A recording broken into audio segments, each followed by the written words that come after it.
آج لوگ کہتے ہیں فلانی چیز کا سکوپ نہیں ہے, ہم یہ کریں گے تو پتہ نہیں اللہ ہمیں دے گا کہ نہیں دے گا. دیکھیں اللہ کہہ رہا ہے کہ جو بھی ایکسیلنس کے ساتھ چلے گا, لیکن شرط ہے ایکسیلنس اور ظاہر ہے کمپیٹنس, یہ دو چیزیں بہت امپورٹنٹ ہیں. اور ایکسیلنس میں کوالٹی بھی آتی ہے.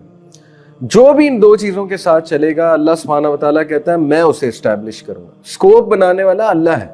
یہ جو جملہ ہے نا فلانی چیز کا سکوپ نہیں, I totally disagree with it, because scope اللہ کی طرف. یہ دیکھیں یوسف علیہ السلام کا سکوپ اللہ بنا رہا ہے کہ ہم نے اسے اسٹیبلش کرایا وہاں.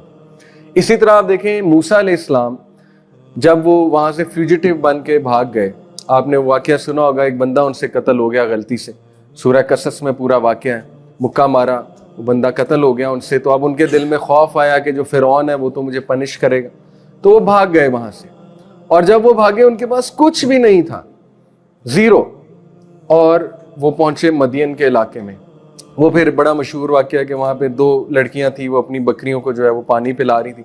ان سے کنورسیشن ہوئی, موسیٰ علیہ السلام نے کہا کہ مجھے اجازت دیں, میں آپ کی بکریوں کو پانی پلاتا ہوں. امیجن ایک بندہ پریشان ہے, فیوجیٹیو ہے, بھاگا ہوا ہے, اس کو تو ڈپریس ہو جانا چاہیے. بجائے کہ ڈپریس ہونے کے وہ نیکی کا عمل کر رہے ہیں, کہہ رہے ہیں مجھے موقع دیں میں ان کو پانی پلاتا ہوں. بڑا خوش ہوئی وہ لڑکیاں, انہوں نے پانی پلایا.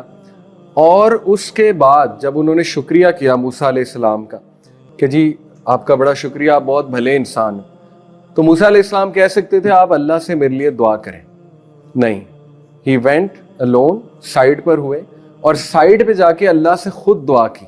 اور وہ دعا ہے ربی انی لما انزلت الی من خیر فقیر, اے میرے رب میں طلبگار ہوں تیری طرف سے, جو بھی خیر آئے میں اس کا فقیر ہوں. اور تفسیر میں آتا ہے, ہسٹری اس بات کی گواہ ہے کہ اس دعا کے نتیجے میں موسیٰ علیہ السلام کی شادی بھی ہوئی, موسیٰ علیہ السلام کو گھر بھی ملا, موسیٰ علیہ السلام کو روزگار بھی ملا, اور موسیٰ علیہ السلام کو اولاد کی نعمت سے بھی اللہ نے نوازا.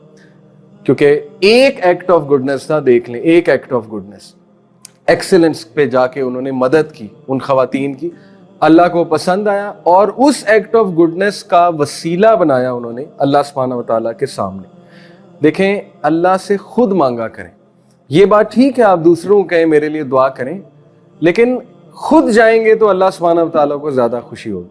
اور موسیٰ علیہ السلام نے یہی کیا کہ اپنے نیک عمل کو وسیلہ بنا کے اللہ سبحانہ و تعالیٰ سے مانگ لیا کہ اللہ اگر آپ کو یہ پسند آیا ہے تو میں آپ سے خیر کا طلبگار ہوں, میری مدد فرما دیجیے. اور پھر اللہ سبحانہ و تعالیٰ نے دیا. اور یہ اتنا امپورٹنٹ ہے, ہم اس کو بڑا کیجول لیتے ہیں. آپ دیکھیں کہ اتنے بڑے بڑے لیسنز ہیں ہمارے لیے, اور یہ لیسنز اگر ہم سیکھ لیں اسی ایج میں جو گروتھ کی ایج ہے تو ہمارے لیے بہت فائدہ مند ہے.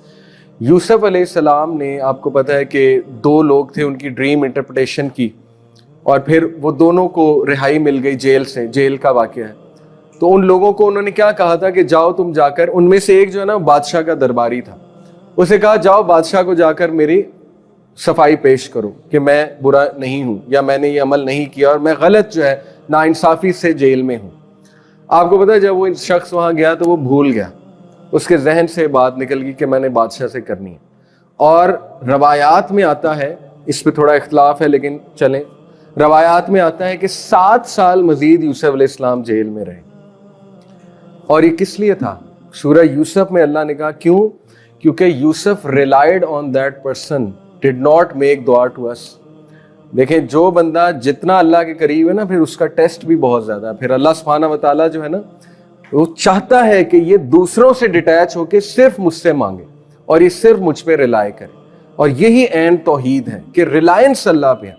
کوئی بھی انسان مجھے رزق نہیں دے سکتا ہے, سکسیس نہیں دے سکتا ہے. جیسے ہی آپ نے کسی انسان پہ ریلائنس کی, ایک ہے شکریہ ادا کرنا, وہ بالکل ٹھیک ہے. نبی صلی اللہ علیہ وسلم نے فرمایا تم میں سے جو لوگوں کا شکریہ نہیں کرتا وہ اللہ کا نہیں کرتا. That is fine. کسی نے آپ پہ کوئی احسان کیا, اس کا شکریہ بالکل کرنا چاہیے, اس کے ساتھ بہت اچھا رہنا چاہیے, اس سے لرن کرنا چاہیے, اس سے سیکھنا چاہیے, لیکن ریلائنس صرف اللہ پہ ہے.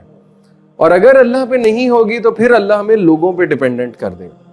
اور جب ہم لوگوں پہ ڈیپینڈنٹ ہو جائیں گے, ہمارا دل بھی ٹوٹے گا, ہماری ایکسپیکٹیشنز بھی ٹوٹیں گی, اور وہ بار بار اللہ کی طرف سے ریمائنڈر آ رہا ہے ہمیں کہ آ جاؤ میرے پہ ریلائی کرو, میں تمہیں کبھی ڈس اپوائنٹ نہیں کروں گا. تو جن لوگوں سے اللہ محبت کرتا ہے نا, ان کے دل بہت ٹوٹتے ہیں, ان کی ایکسپیکٹیشنز بار بار ٹوٹتی ہیں.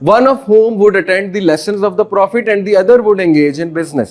The businessman complained to the Prophet ﷺ about his brother, and the Prophet ﷺ said, perhaps you are granted provision because of him. Subhanallah.